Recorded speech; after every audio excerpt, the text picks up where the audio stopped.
দর্শক আমন্ত্রণ যমুনা আইডেসকে শুরুতেই জানিয়ে দেব শিরোনামগুলো। পূর্ণ শক্তিতে মার্কিন হামলার জবাব দিতে প্রস্তুত ইরান। একাধিক নৌবহর পাঠালেও তেহরানের সাথে আলোচনার পরিকল্পনা মার্কিন প্রেসিডেন্ট ট্রাম্পের।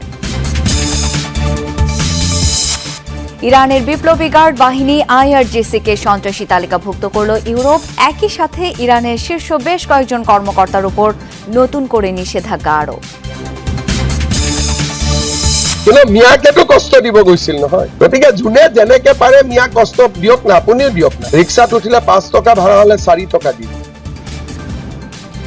আসামের মুখ্যমন্ত্রীর মুসলিম বিদ্বেষী বক্তব্যে ভারতের রাজনীতিতে উত্তেজনা, দেন বাঙালি মুসলমানদের সরাসরি হেনস্থার নির্দেশ। দর্শক আমন্ত্রণ যমুনা আইডেসকে। এতক্ষণ শিরোনামগুলো দেখছিলেন, আপনাদের সাথে আছি আমি শাওন দত্ত। পূর্ণ শক্তিতে মার্কিন সামরিক বাহিনীর লক্ষ্যবস্তুতে আঘাত হানতে প্রস্তুত রয়েছে ইরান। দেশটির সেনাবাহিনীর মুখপাত্রের হুঁশিয়ারি, ইসরায়েলের সাথে 12 দিনের যুদ্ধ থেকে শিক্ষা নিয়েছে ইরান।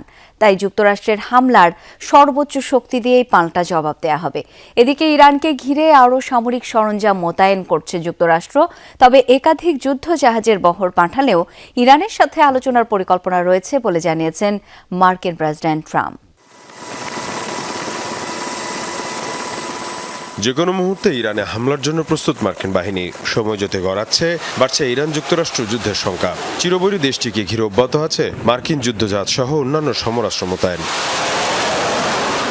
এ অবস্থায় মার্কিন প্রতিরক্ষা মন্ত্রীর হুঁশিয়ারি, প্রেসিডেন্ট ট্রাম্পের নির্দেশ মেনে যে কোনো সময় হামলার জন্য প্রস্তুত আছে সামরিক বাহিনী। প্রেসিডেন্টের নির্দেশ মতোই আমরা সব কাজ করছি। ইরানের কাছে পরমাণু চুক্তির জন্য সব বিকল্প রাখা হয়েছে, তবে আমরাও প্রস্তুত আছি যুদ্ধের জন্য। প্রেসিডেন্ট যখনই নির্দেশ দেবেন তখনই আমরা তা বাস্তবায়ন করব। এদিকে যুক্তরাষ্ট্রকেও এক বিন্দু ছাড় দেওয়া হবে না বলে হুমকি দিয়েছে তেহরান। পূর্ণ শক্তিতে মার্কিন সামরিক বাহিনীর লক্ষ্যবস্তুতে আঘাত হানতে প্রস্তুত রয়েছে ইরান। দেশটির সামরিক বাহিনীর মুখপাত্রের হুঁশিয়ারি, ইসরায়েলের সাথে 12 দিনের যুদ্ধ থেকে শিক্ষা নিয়েছে ইরান। শত্রুপক্ষ যদি হামলার মতো বোকামি করে তাহলে সাথে সাথেই আমরা তার জবাব দেব। ইসরায়েলের সাথে 12 দিনের লড়াই থেকে আমরা এই শিক্ষা নিয়েছি যে জবাবি হামলার ক্ষেত্রে এক মুহূর্ত দেরি করা যাবে না। দ্রুততম সময়ের মধ্যে পূর্ণ শক্তিতে হামলা করা হবে। তবে একাধিক যুদ্ধজাহাজের বহর পাঠালেও ইরানের সাথে আলোচনার পরিকল্পনা করছেন মার্কিন প্রেসিডেন্ট ট্রাম্প। বৃহস্পতিবার সাংবাদিকদের প্রশ্নের জবাবে নিজেই এমনটা জানান মার্কিন প্রেসিডেন্ট। আমি তাদের সাথে আলোচনার পরিকল্পনা করছি। ইরানের দিকে আমাদের অনেক বড় ও শক্তিশালী জাহাজ যাচ্ছে, তবে সেগুলো ব্যবহার করা না হলে দারুণ হবে। তাদের আমি দুটি কথা বলেছি, পারমাণবিক অস্ত্র ও বিক্ষোভকারীদের হত্যা বন্ধ করতে হবে।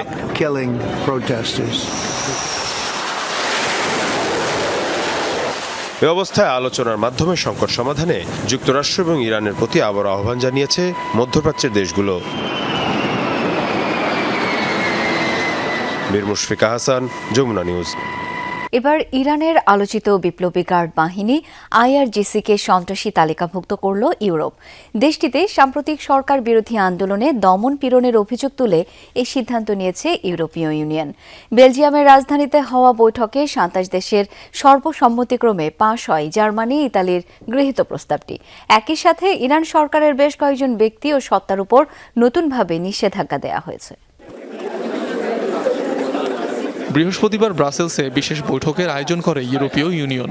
সংস্থাটির 27 দেশের প্রতিনিধিরা এতে অংশ নেন। ইরানের সামরিক বাহিনীর শাখা আইআরজিসিকে সন্ত্রাসী তালিকাভুক্ত করতে উদ্যোগ নেয় Germany O Italy.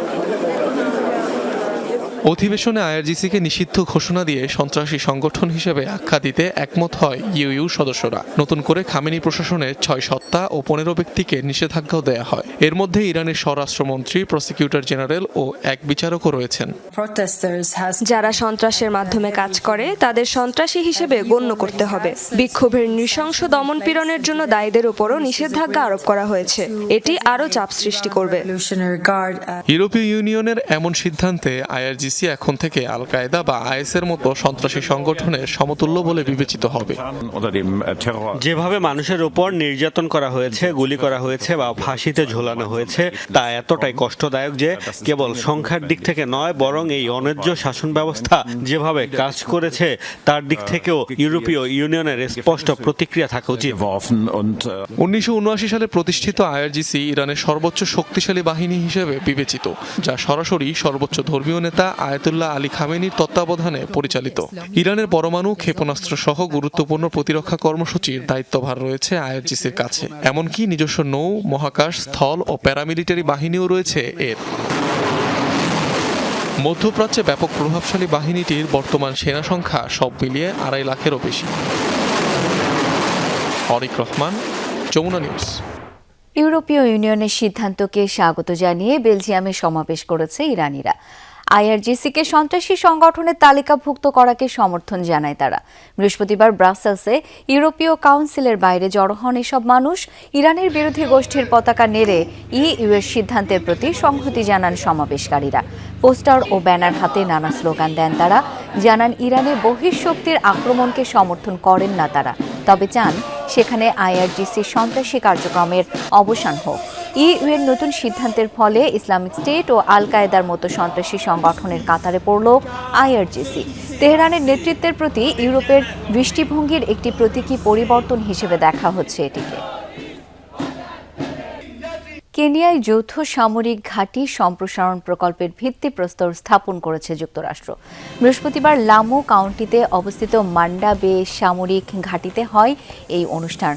Horn of আফ্রিকায় সন্ত্রাসবিরোধী ও সামুদ্রিক নিরাপত্তা কার্যক্রম জোরদারেই এমন পদক্ষেপ ওয়াশিংটনের। কেনিয়া ও যুক্তরাষ্ট্রের কর্মকর্তারা জানিয়েছেন এই প্রকল্পে ব্যয় হবে প্রায় $7 কোটি। এর উদ্বোধনী অনুষ্ঠানে সভাপতিত্ব করেন যুক্তরাষ্ট্রের উপ পররাষ্ট্রমন্ত্রী ক্রিস্টোফার ল্যান্ডাও। তার সঙ্গে ছিলেন যুক্তরাষ্ট্র আফ্রিকা কমান্ড আফ্রিকম এর কমান্ডার জেনারেল ড্যাগভিন অ্যান্ডারসন। মান্ডা বে হল কেনিয়া প্রতিরক্ষা বাহিনীর একটি ঘাঁটি যেখানে মার্কিন সেনারাও অবস্থান করে। অতীতে জঙ্গি হামলার টার্গেটও হয়েছে ঘাঁটিটি।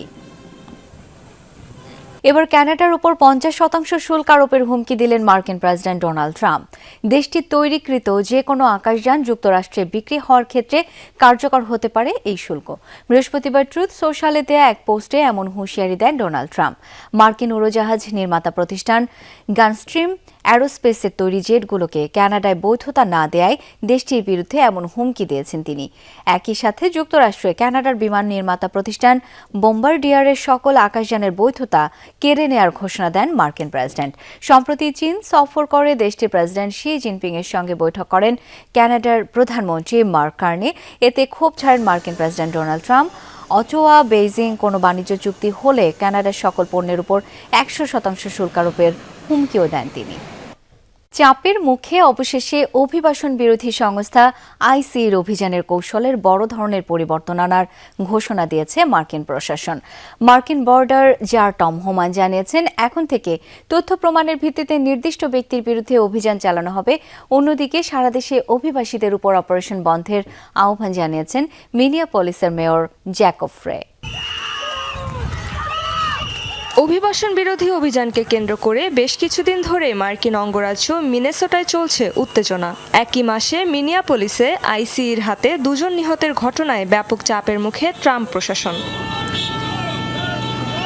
এমন পরিস্থিতিতে শহরটিতে অভিযানের কৌশলে বড় ধরনের পরিবর্তন আনার ঘোষণা দিয়েছেন মার্কিন বর্ডার জার টম হোমান। তিনি জানান এখন থেকে নির্দিষ্ট ব্যক্তিদের লক্ষ্য করে চালানো হবে পরিকল্পিত অভিযান।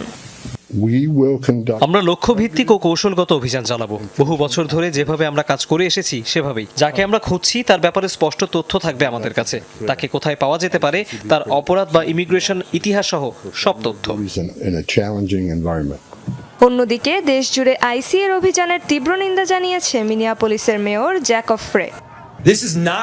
এটা হতাশা বা ভয়ে মাথা নত করার সময় নয়, কারণ এখন যদি আমরা কথা না বলি, এগিয়ে না যাই, তাহলে হয়তো পরের শিকার হবে আপনার শহর। কয়েক সপ্তাহ আগে 3000 সুসজ্জিত আইসিই এবং বর্ডার পেট্রোল এজেন্টকে পাঠানো হয় মিনেসোটায়। এরপর থেকেই রাজ্যটিতে তীব্র হয় অভিযানের মাত্রা, আর বিভিন্ন শহরে ছড়িয়ে পড়ে বিক্ষোভ, সহিংসতা। রেজবানা সায়মা, যমুনা নিউজ। যুক্তরাষ্ট্রে আইসি বিরোধী বিক্ষোভে গ্রেপ্তার হয়েছেন ৬০-এর বেশি ধর্মীয় নেতা। বৃহস্পতিবার হার্ট সিনেট অফিস ভবনের ভেতরে আটক করা হয় তাদের। কংগ্রেসে হোমল্যান্ড সিকিউরিটি বিভাগের জন্য তহবিল নিয়ে আলোচনা চলাকালীন মিনিয়াপলিসে অভিবাসন কর্মকর্তাদের সহিংসতার বিরুদ্ধে প্রতিবাদ করেন ফেইথ ইন অ্যাকশনের সদস্যরা। এ সময় তাদের আটক করে মার্কিন প্রশাসন। ফেইথ ইন অ্যাকশনের একটি ভিডিওতে দেখা যায় ধর্মীয় নেতারা শান্তিপূর্ণভাবে প্রার্থনা করছেন আর পুলিশ তাদের গ্রেপ্তার করছে। গ্রেপ্তারকৃতদের মধ্যে রয়েছেন ফেইথ ইন অ্যাকশনের নির্বাহী পরিচালক বিশপ ডোয়াইন রয়স্টারও। বিধানসভা নির্বাচনকে সামনে রেখে মুসলিম বিদ্বেষী মন্তব্য করে রাজনীতিতে উত্তাপ ছড়াচ্ছেন আসামের মুখ্যমন্ত্রী হেমন্ত বিশ্ব শর্মা। বিজেপি কর্মীদের এই জনগোষ্ঠীকে সরাসরি হেনস্থার নির্দেশ দিয়েছেন তিনি। পাশাপাশি বাঙালি মুসলিমদের মিয়া সম্বোধন করে পড়েছেন বিরোধীদের তোপের মুখে। তার বিরুদ্ধে সাম্প্রদায়িক উস্কানি দেওয়ার অভিযোগ তুলে সমালোচনা করছেন ভারতের মুসলিম নেতারাও। ভারতের আসামে ৩.৫ কোটি বাসিন্দার প্রায় ৪০% মুসলিম। রাজনীতিতেও তাদের অবস্থান শক্তপোক্ত। মুসলিমদের উল্লেখযোগ্য একটি অংশই বাংলা ভাষাভাষী, যারা সাধারণত আসামের নিচু এলাকাগুলোয় বসবাস করেন। রাজ্যের অন্যান্য অংশের বাসিন্দারা তাদের কটাক্ষ করে মিয়া ডাকেন। মুখ্যমন্ত্রী হেমন্ত বিশ্ব শর্মাকেও নিয়মিত মুসলিম বিদ্বেষী বক্তব্য রাখতে দেখা গেছে। বিধানসভা নির্বাচনের আগেও একের পর এক সাম্প্রদায়িক মন্তব্য করে ব্যাপক সমালোচনার জন্ম দিয়েছেন তিনি। সরাসরি মুসলিমদের হেনস্থা করার আহ্বান জানিয়েছেন এই বিজেপি নেতা। মিয়া মুসলমানদের চাপে রাখতে হবে, নতুবা তারা সব দখল করে নিবে। তাদের অটোতে উঠবেন, নামার পর 5 রুপি ভাড়া চাইলে 4 রুপি দিবেন। তারা উৎপাত করলে প্রয়োজনে পেটাতে হবে। যেসব জায়গায় তারা কাজের সুযোগ ছিনিয়ে নিয়েছে সেসব জায়গায় আক্রমণ করতে হবে। এইবিলাক কোনো ইস্যু টিস্যু নহয়। বিপুল মুসলিম জনগোষ্ঠীকে মিয়া সম্বোধন করে হেয় করার অভিযোগে বিরোধীদের তোপের মুখে পড়েছেন আসামের মুখ্যমন্ত্রী। একচোখা অবস্থানের কারণে সমালোচনা করছেন মুসলিম নেতারাও। লোকতান্ত্রিক দেশ, এটা গণতান্ত্রিক দেশ। একজন মুখ্যমন্ত্রীর এই ধরনের বক্তব্য আপত্তিকর। এই বক্তব্যের মাধ্যমে তার চরিত্র ও মানসিকতা স্পষ্ট হলো। দেশ কা মুখিয়া কা তৌর তরিকা মুসলমানों के खिलाफ है। হেমন্ত বিশ্ব শর্মার দৃষ্টিভঙ্গি সবসময়ই মুসলিম বিরোধী। মুখ্যমন্ত্রী হওয়ার পর তার টার্গেট মুসলমানরা। অনুপ্রবেশকারী বাংলাদেশি আখ্যা দিয়ে তাদের উপর নির্যাতন ও নৃশংসতা চালাচ্ছেন। নির্বাচন ঘনিয়ে আসায় এখন তিনি মুসলমানদের বিরুদ্ধে আরও আক্রমণাত্মক হয়ে উঠেছেন। এদিকে বিতর্কের মুখে হেমন্ত বিশ্ব শর্মার সাফাই, সব মুসলিম নয়, শুধু বাংলাদেশি অনুপ্রবেশকারীদের মিয়া বলেছেন তিনি। মোস্তফা মাহমুদ, যমুনা নিউজ। টানা 3 দিনের রেকর্ড তুষারপাতে বিপর্যস্ত রাশিয়ার রাজধানী মস্কো। বৃহস্পতিবার কোথাও কোথাও 2 ফুটের বেশি তুষার জমেছে, যা অন্যান্য বছরের একই সময়ের তুলনায় প্রায় 3 গুণ।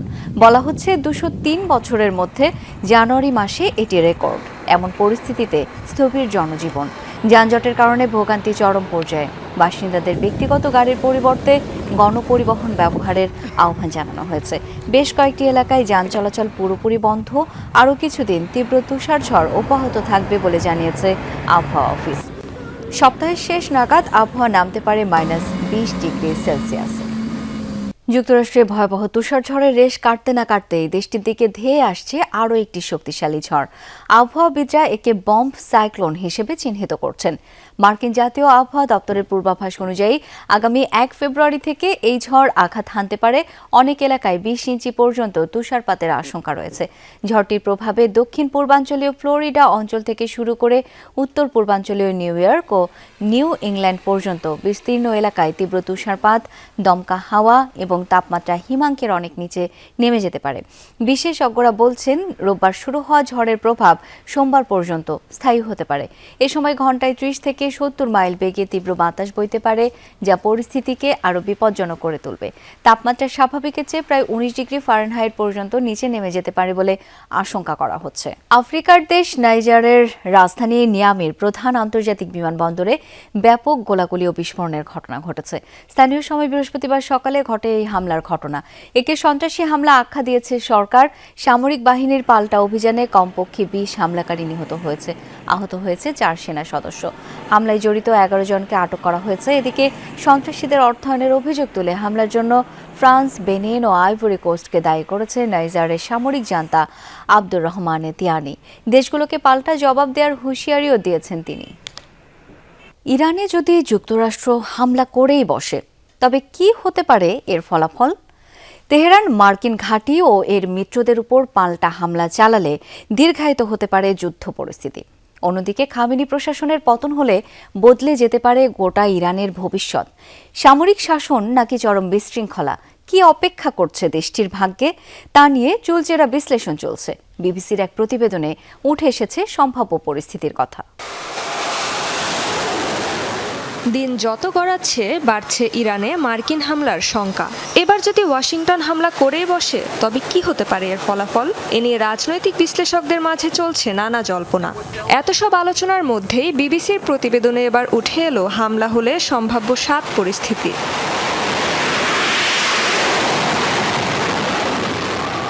কেউ কেউ বলছেন যদি ওয়াশিংটনের লক্ষ্যবস্তু ইরানের সামরিক ঘাঁটি, ক্ষেপণাস্ত্র ও পারমাণবিক স্থাপনা হয় তবে আরও সুগম হবে সরকার পতনের পথ, খুলে যাবে তেহরানে গণতন্ত্র ফেরার দরজা। তবে অনেকে আবার এই ধারণাকে অবাস্তব বলে মত দিয়েছেন। বিশেষজ্ঞদের একাংশ বলছেন যুক্তরাষ্ট্রের দ্রুত ও শক্তিশালী পদক্ষেপে সরকার পতন হবে না, তবে আগের চেয়ে কিছুটা নমনীয় হতে পারে নীতি। মধ্যপ্রাচ্যের সশস্ত্র গোষ্ঠীগুলোকে সমর্থন, পারমাণবিক কর্মসূচি ও অভ্যন্তরীণ দমনপীড়ন ইস্যুতে শিথিল হতে পারে খামেনি প্রশাসনের অবস্থান। একে তারা বলছেন ভেনেজুয়েলা মডেল। আরেক পক্ষ বলছে তেহরান প্রশাসনের হাতে রয়েছে শক্তিশালী নিরাপত্তা বাহিনী, তাই সরকার পতন হলেও ক্ষমতা হাতছাড়া হবে না। এমন পরিস্থিতিতে দেশের নিয়ন্ত্রণ চলে যাবে ইরানের বিপ্লবী গার্ড বাহিনী IRGCর হাতে। বিশ্লেষকদের শক্ত ধারণা মার্কিন আগ্রাসনের শিকার হলে চুপ করে থাকবে না তেহরান, পাল্টা হামলা চালাবে যুক্তরাষ্ট্র ও এর মিত্রশক্তি লক্ষ্য করে। হরমুজ প্রণালীতে মাইন পাতার মাধ্যমে আন্তর্জাতিক জ্বালানি পরিবহনে বাধা দেবে ইরান। এছাড়া বিশেষ কৌশল সোয়ার্ম অ্যাটাকের আশ্রয় নিয়ে বিপুল সংখ্যক ড্রোন ও দ্রুতগতির নৌযান দিয়ে আক্রমণের মাধ্যমে মার্কিন নৌবাহিনীকে নাস্তানাবুদ করবে তারা। সরকার পতনের কারণে চরম বিশৃঙ্খলা ও অরাজকতার মুখে পড়তে পারে তেহরান। গৃহযুদ্ধ, জাতিগত সংঘাত কিংবা শরণার্থী সংকটেরও আশঙ্কা করা হচ্ছে। রেজবানা সায়মা, যমুনা নিউজ। দর্শক, যমুনা ডেস্ক এ পর্যন্তই। ধন্যবাদ এতক্ষণ সাথে থাকার জন্য।